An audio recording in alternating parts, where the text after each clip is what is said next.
The Eyes Have It by Philip K. Dick. Produced from Science Fiction Stories, 1953.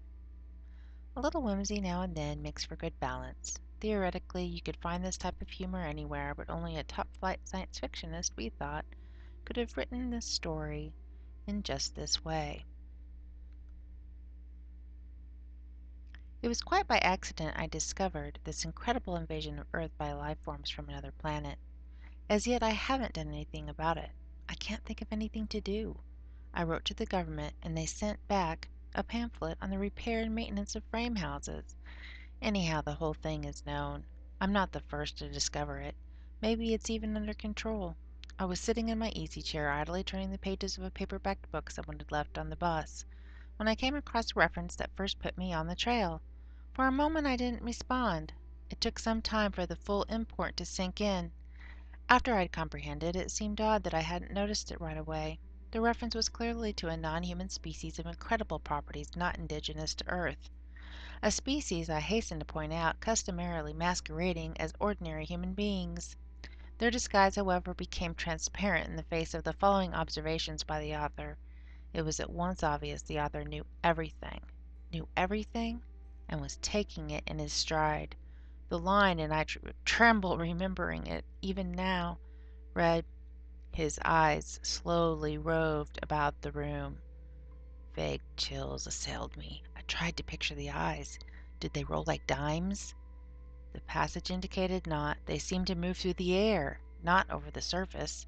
Rather rapidly, apparently. No one in the story was surprised. That's what tipped me off. No sign of amazement at such an outrageous thing. Later the matter was amplified. His eyes moved from person to person. There it was in a nutshell. The eyes had clearly come apart from the rest of him and were on their own. My heart pounded and my breath choked in my windpipe. I had stumbled on an accidental mention of a totally unfamiliar race, obviously non-terrestrial. Yet to the characters in the book it was perfectly natural, which suggested they belonged to the same species. And the author? A slow suspicion burned in my mind. The author was taking it rather too easily in his stride. Evidently he felt this was quite a usual thing. He made absolutely no attempt to conceal this knowledge. The story continued. Presently his eyes fastened on Julia. Julia, being a lady, had at least the breeding to feel indignant. She is described as blushing and knitting her brows angrily. At this I sighed with relief. They weren't all non-terrestrials. The narrative continues. Slowly, calmly, his eyes examined every inch of her. Great Scott! But here the girl turned and stumped off and the matter ended. I lay back in my chair gasping with horror. My wife and family regarded me in wonder. "What's wrong, dear?" my wife asked. I couldn't tell her. Knowledge like this was too much for the ordinary run-of-the-mill person. I had to keep it to myself.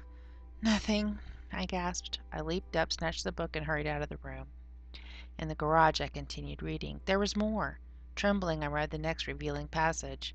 He put his arm around Julia. Presently she asked him if he would remove his arm. He immediately did so, with a smile. It's not said what was done with the arm after the fellow had removed it. Maybe it was left standing upright in the corner. Maybe it was thrown away. I don't care. In any case, the full meaning was there, staring me right in the face. Here was a race of creatures capable of removing portions of their anatomy at will, eyes, arms, and maybe more, without biting an eyelash. My knowledge of biology came in handy at this point. Obviously, they were simple beings, unicellular, some sort of primitive single-celled things, being no more developed than starfish. Starfish can do the same thing, you know. I read on, and came to this incredible revelation, tossed off coolly by the author without the faintest tremor.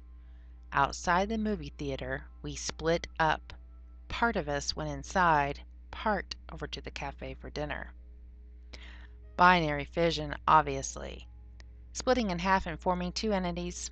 Probably each lower half went into the cafe, it being farther, and the upper halves to the movies.